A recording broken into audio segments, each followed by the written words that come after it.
नमस्ते।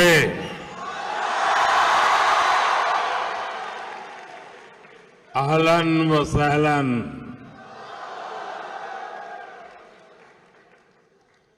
ये युवा जोश, आपकी एनर्जी, यहां का पूरा एटमॉस्फेयर चार्ज हो गया है।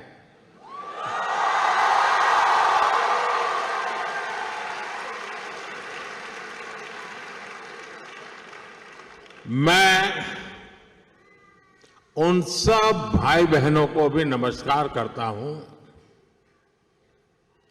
जो जगह की कमी के कारण इस हॉल में नहीं है और पास के हॉल में वो स्क्रीन पर ये प्रोग्राम लाइव देख रहे हैं।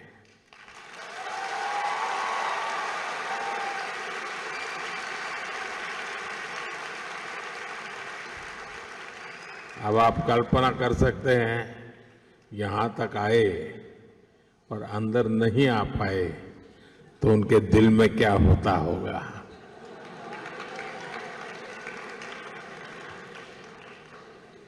साथियों, मैं मेरे सामने एक मिनी इंडिया देख रहा हूं।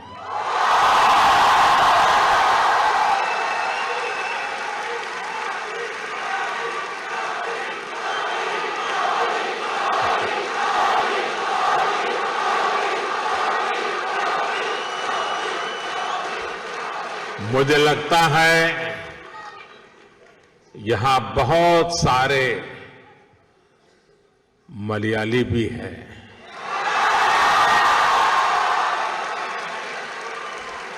सुखमाणो,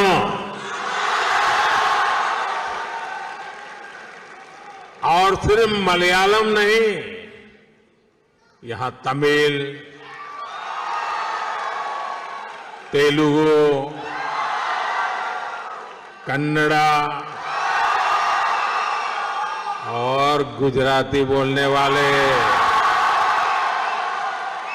बहुत सारे लोग हैं। नलमा, वागुन्नारा, चेन्ना गिद्दीरा, केम छो? साथियों, आज हम एक फैमिली की तरह इकट्ठे हुए हैं। आज हम अपने देश को,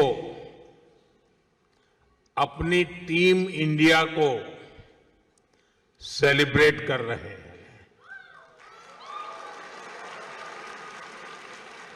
साथियों, भारत में हमारी डायवर्सिटी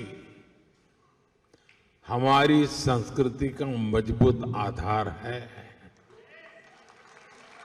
हमारे लिए हर दिन एक नया रंग लेकर के आता है।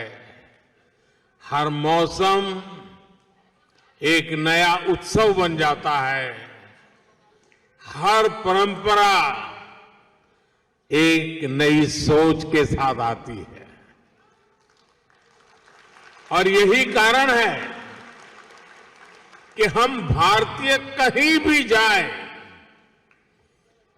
कहीं भी रहे,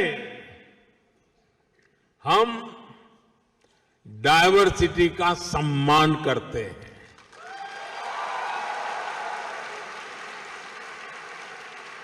हम वहां के कल्चर, वहां के नियम कायदों के साथ घुल मिल जाते हैं। ओमान में भी मैं आज यही होते हुए अपने आंखों के सामने देख रहा हूं।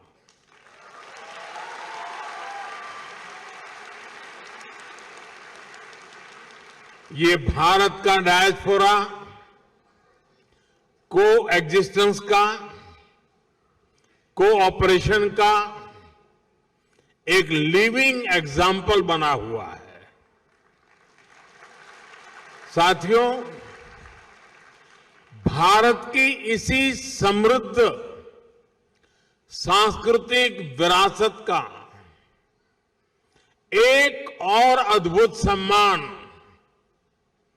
हाल ही में मिला है। आपको शायद पता होगा, यूनेस्को ने दिवाली को इंटेजिबल कल्चरल हेरिटेज ऑफ ह्यूमैनिटी में शामिल किया है।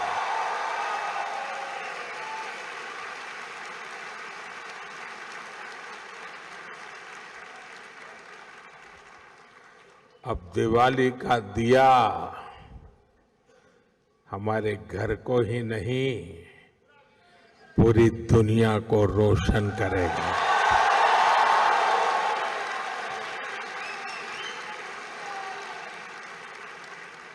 यह दुनिया भर में बसे प्रत्येक भारतीय के लिए गर्व का विषय है। दिवाली की यह वैश्विक पहचान हमारी उस रोशनी की मान्यता है जो आशा, सद्भाव और मानवता के संदेश को, उस प्रकाश को फैलाती है। साथियों, आज हम सब यहां भारत ओमान मैत्री पर्व भी मना रहे हैं।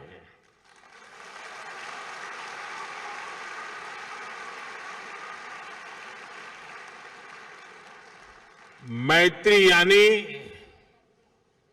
एम से मैरीटाइम हेरिटेज, ए से एस्पिरेशंस, आई से इनोवेशन, टी से ट्रस्ट एंड टेक्नोलॉजी, आर से रिस्पेक्ट, आई से इंक्लूसिव ग्रोथ, यानी ये मैत्री पर्व हम दोनों देशों की दोस्ती, हमारी शेयर्ड हिस्ट्री और प्रॉस्परस फ्यूचर का उत्सव है।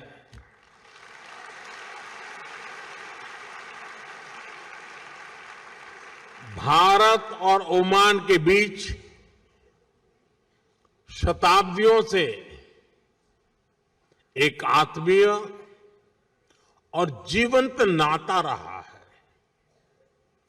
इंडियन ओशन की मॉनसून विंड्स ने दोनों देशों के बीच ट्रेड को दिशा दी है। हमारे पूर्वज लोथल, मांडवी और ताम्रालिप्ति जैसे पोर्ट से लकड़ी की नाव लेकर मस्कट, सूर और सलाला तक आते थे।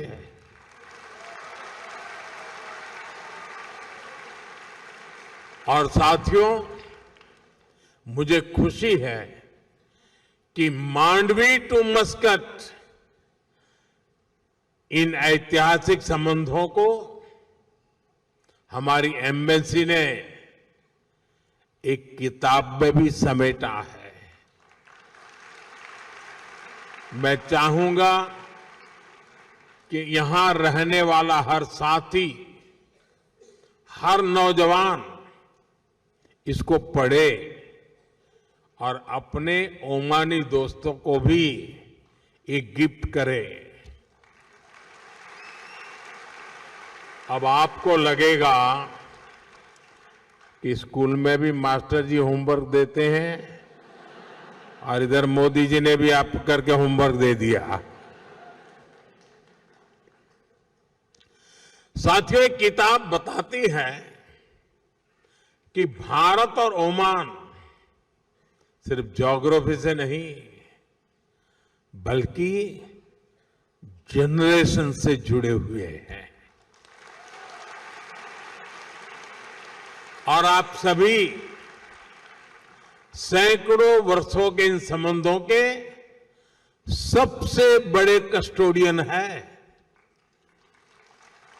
साथियों, मुझे भारत को जानिए क्विज में ओमान के पार्टिसिपेशन के बारे में भी पता चला है। ओमान से 10,000 से अधिक लोगों ने इस क्विज में पार्टिसिपेट किया।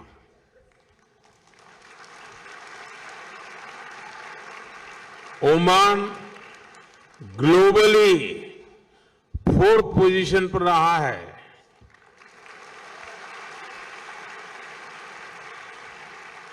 लेकिन मैं ताली नहीं बजाऊंगा। अरे ओमान तो नंबर 1 पे होना चाहिए।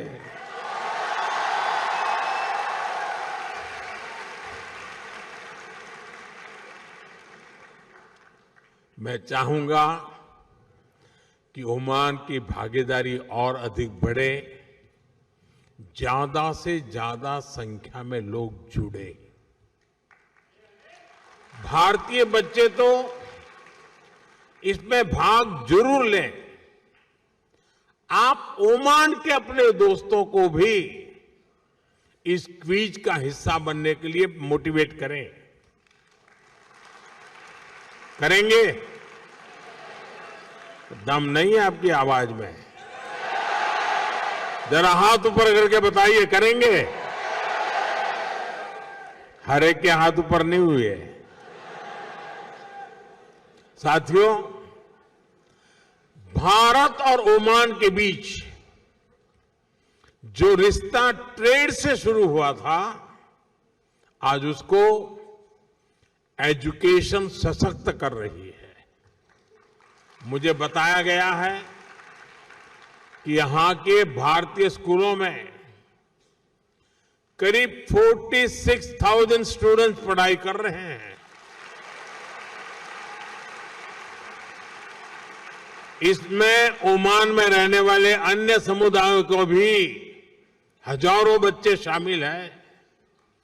ओमान में भारतीय शिक्षा के 50 वर्ष पूरे हो रहे हैं। ये हम दोनों देशों के संबंधों का एक बहुत बड़ा पड़ाव है। साथियों, भारतीय स्कूलों की ये सफलता his majesty the late Sultan Qaboos के प्रयासों के बिना संभव नहीं था।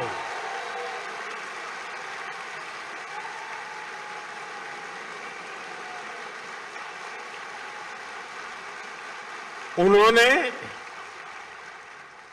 इंडियन स्कूल मस्कत सहित अनेक भारतीय स्कूलों के लिए जमीन दी और जरूरी मदद की। इस परंपरा को हिज मैजेस्टी सुल्तान हैथम ने आगे बढ़ाया।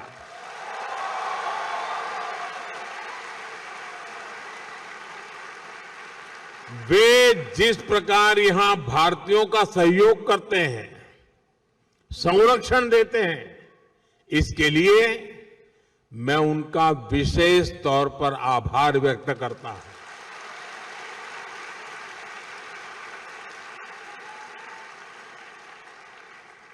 साथियों, आप सभी परीक्षा पे चर्चा कार्यक्रम से भी परिचित हैं। यहां ओमान से काफी सारे बच्चे भी इस प्रोग्राम से जुड़ते हैं। मुझे यकीन है कि यह चर्चा आपके काम आती होगी। पेरेंट्स हो या स्टूडेंट्स, सभी को स्ट्रेस फ्री तरीके से एग्जाम देने में हमारी बातचीत बहुत मदद करती है।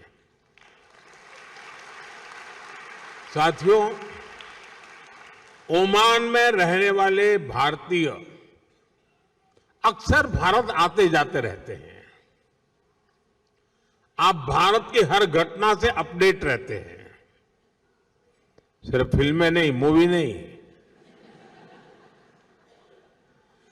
आप सभी देख रहे हैं कि आज हमारा भारत कैसे प्रगति की नई गति से आगे बढ़ रहा है।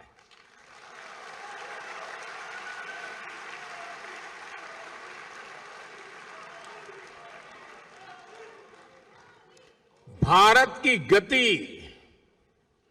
हमारे इरादों में दिख रही है, हमारी परफॉर्मेंस में नजर आती है।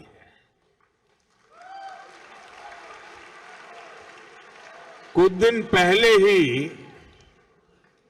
इकोनॉमिक ग्रोथ के आंकड़े आए हैं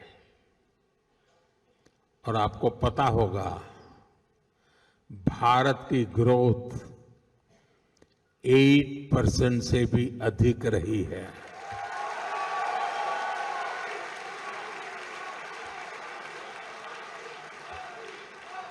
यानी भारत लगातार दुनिया की फास्टेस्ट ग्रोइंग मेजर इकोनॉमी बना हुआ है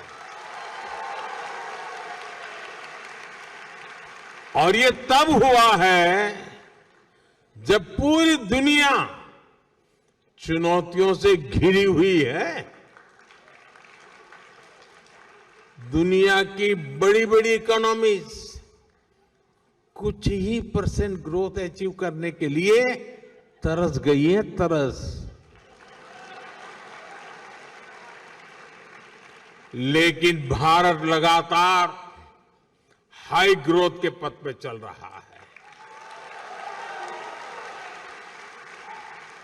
ये दिखाता है कि भारत का सामर्थ्य आज क्या है। साथियों, भारत आज हर सेक्टर में, हर मोर्चे पर अभूतपूर्व गति के साथ काम कर रहा है। मैं आज आपको बीते 11 साल के आंकड़े देता हूं। आपको भी सुनकर गर्व होगा, होगा ना? सच में होगा। यहां क्योंकि बहुत बड़ी संख्या में स्टूडेंट्स और पेरेंट्स आए हैं, तो मैं शुरुआत में शिक्षा और कौशल सेक्टर से ही बात करूंगा। बीते 11 साल में भारत में हजारों नए कॉलेज बनाए गए हैं। आईआईटी की संख्या 16 से बढ़कर 23 हो चुकी है। 11 वर्ष पहले भारत में 13 आईआईएम थे, आज 21 है। इसी तरह एम्स की बात करूं तो 2014 से पहले सिर्फ 7 एम्स ही बने थे, आज भारत में 22 एम्स हैं। मेडिकल कॉलेज 400 से भी कम थे, आज भारत में करीब 800 मेडिकल कॉलेज है। साथियों, आज हम विकसित भारत के लिए अपने एजुकेशन और स्किल इकोसिस्टम को तैयार कर रहे हैं। न्यू एजुकेशन पॉलिसी इसमें बहुत बड़ी भूमिका निभा रही है। इस पॉलिसी के मॉडल के रूप में 14,000 से अधिक 14,000 से ज्यादा पीएम श्री स्कूल भी खोले जा रहे हैं।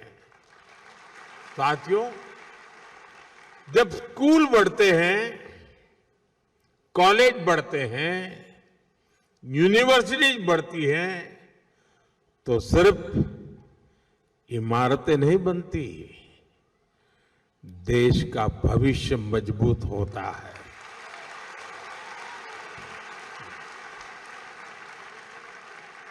साथियों, भारत के विकास की स्पीड और स्केल शिक्षा के साथ ही अन्य क्षेत्रों में भी दिखती है।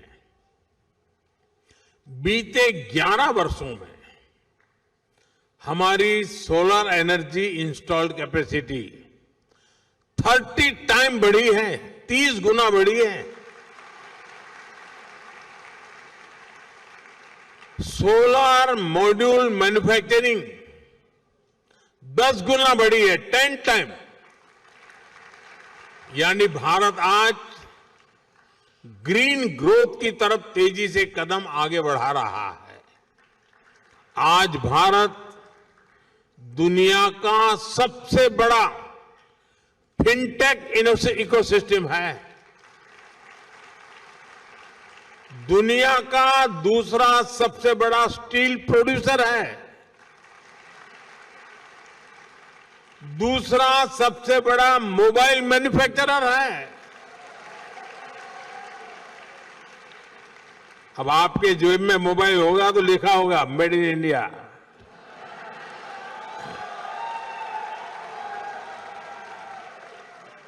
साथियों, आज जो भी भारत आता है तो हमारे आधुनिक इंफ्रास्ट्रक्चर को देखकर हैरान रह जाता है। ये इसलिए संभव हो पा रहा है क्योंकि बीते 11 वर्षों में हमने इंफ्रास्ट्रक्चर पर 5 गुना अधिक निवेश किया है, 5 टाइम मोर। एयरपोर्ट की संख्या डबल हो गई है। आज हर रोज पहले की तुलना में डबल स्पीड से हाईवे बन रहे हैं। तेज गति से रेल लाइन बिछ रही है। रेलवे का इलेक्ट्रिफिकेशन हो रहा है। साथियों, ये आंकड़े सिर्फ उपलब्धियों के ही नहीं हैं, ये विकसित भारत के संकल्प तक पहुंचाने वाली सीढ़ियां हैं। 21वीं सदी का भारत बड़े फैसले लेता है, तेजी से निर्णय लेता है, बड़े लक्ष्यों के साथ आगे बढ़ता है और एक तय टाइमलाइन पर रिजल्ट लाकर ही दम लेता है। साथियों, मैं आपको गर्व की एक और बात बताता हूं। आज भारत दुनिया का सबसे बड़ा डिजिटल पब्लिक इंफ्रास्ट्रक्चर बना रहा है।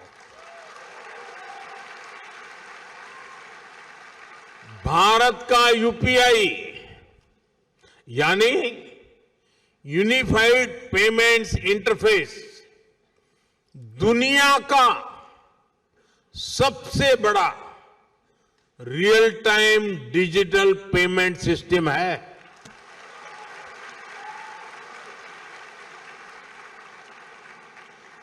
आपको यह बताने के लिए कि इस पेमेंट सिस्टम का स्केल क्या है, मैं एक छोटा सा एग्जांपल देता हूं। मुझे यहां आकर के करीब 30 मिनट हुए हैं, 30 मिनट्स हुए हैं। इन 30 मिनट में भारत में यूपीआई से, मैं इन 30 मिनट की बात करता हूं, इन 30 मिनट में भारत में यूपीआई से 14 million real time digital payments हुए हैं।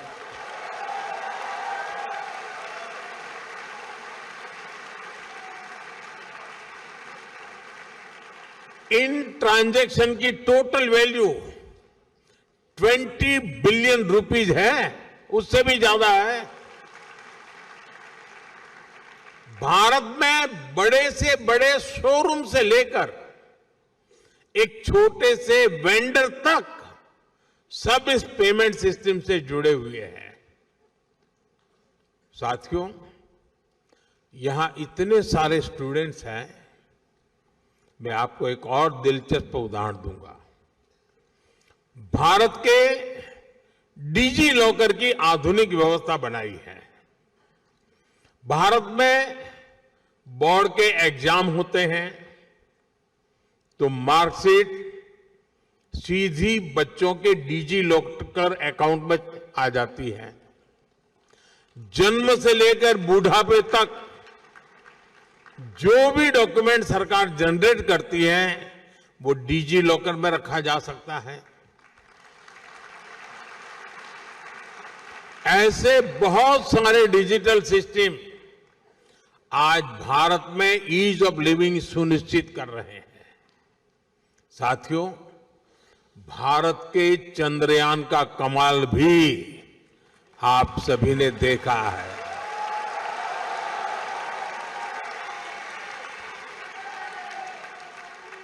भारत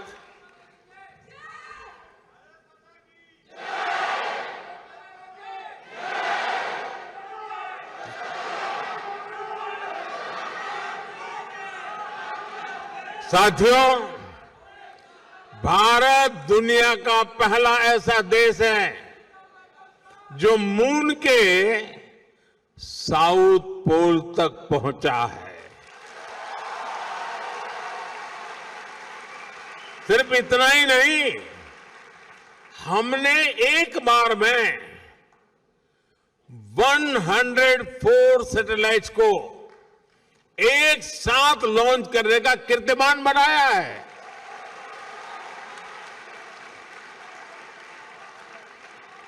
अब भारत अपने गगनयान से पहला ह्यूमन स्पेस मिशन भी भेजने जा रहा है और वो समय भी दूर नहीं जब अंतरिक्ष में भारत का अपना खुद का स्पेस स्टेशन भी होगा।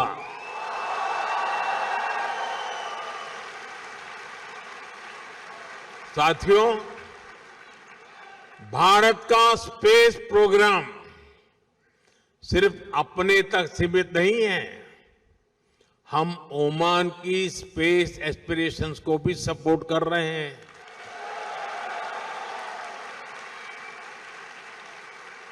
6-7 साल पहले हमने स्पेस कोऑपरेशन को लेकर समझौता किया था।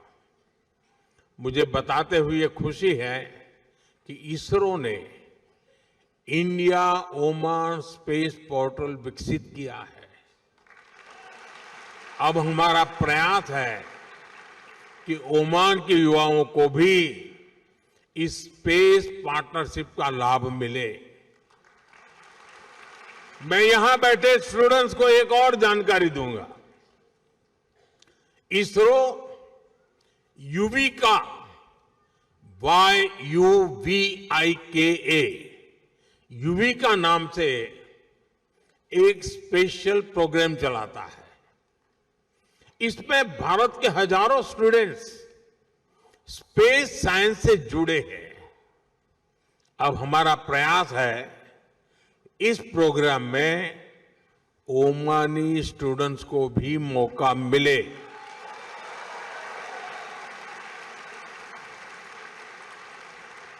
ये यूविका याद रखोगे? यूविका याद रखोगे?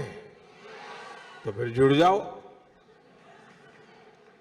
मैं चाहूंगा कि ओमान के कुछ स्टूडेंट्स बेंगलुरु में इसरो के सेंटर में आए, वहां कुछ समय गुजारें।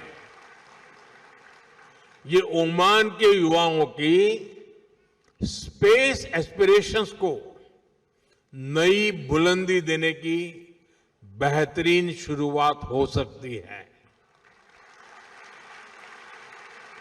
साथियों, आज भारत अपनी समस्याओं के सॉल्यूशंस तो खोज ही रहा है।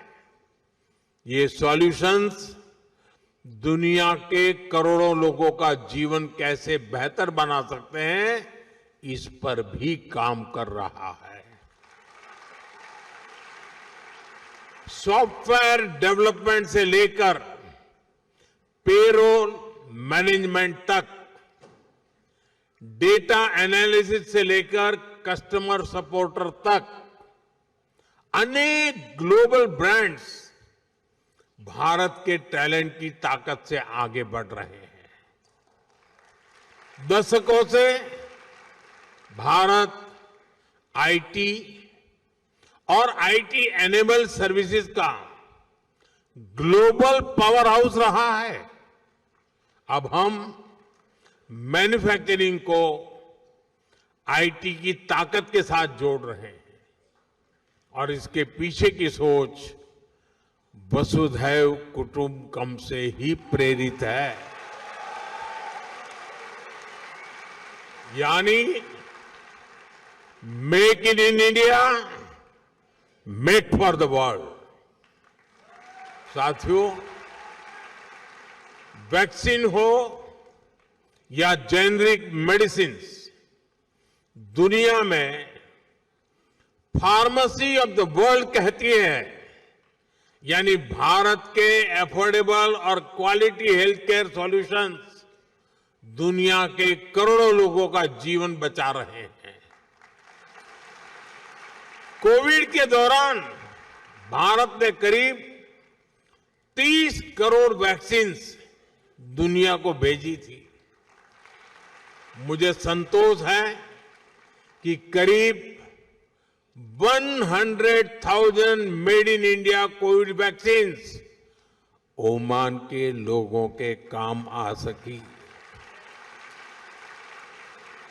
और साथियों, याद कीजिए, ये काम भारत ने तब किया जब और कोई सिर्फ और सिर्फ अपने देश के बारे में ही सोच रहा था।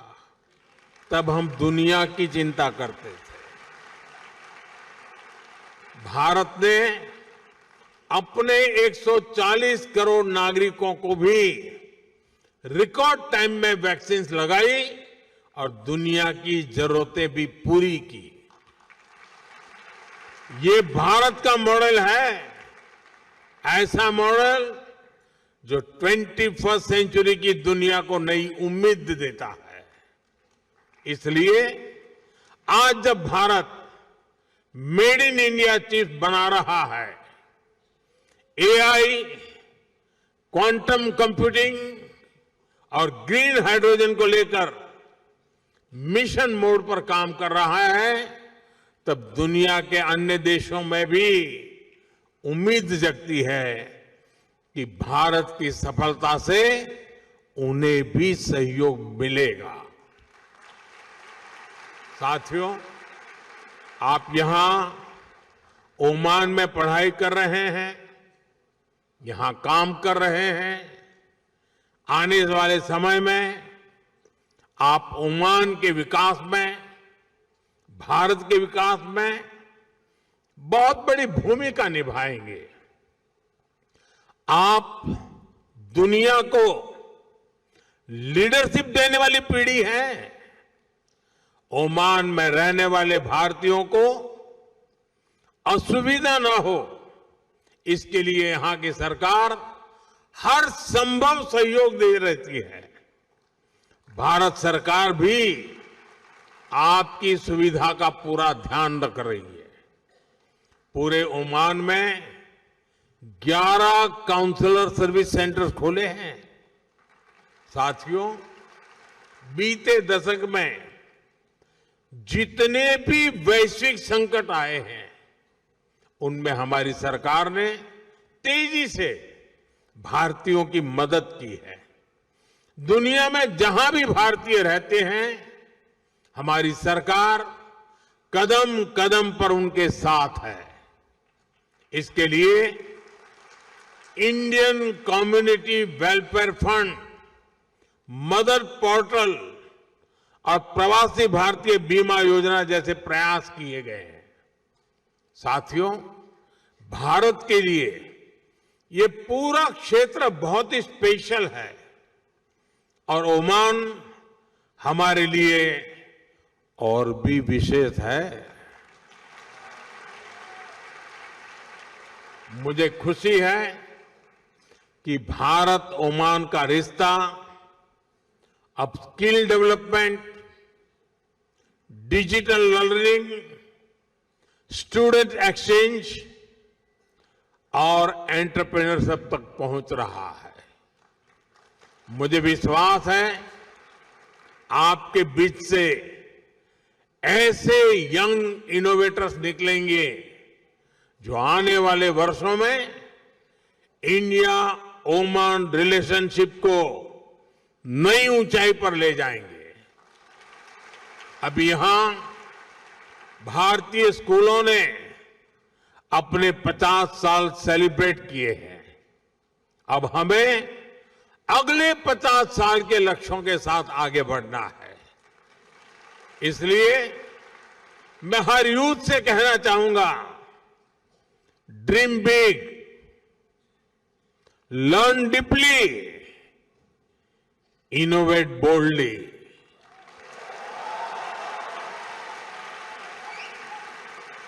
क्योंकि आपका फ्यूचर सिर्फ आपका नहीं है, बल्कि पूरी मानवता का भविष्य है। आप सभी को एक बार फिर उज्जवल भविष्य की बहुत बहुत शुभकामनाएं। बहुत बहुत धन्यवाद।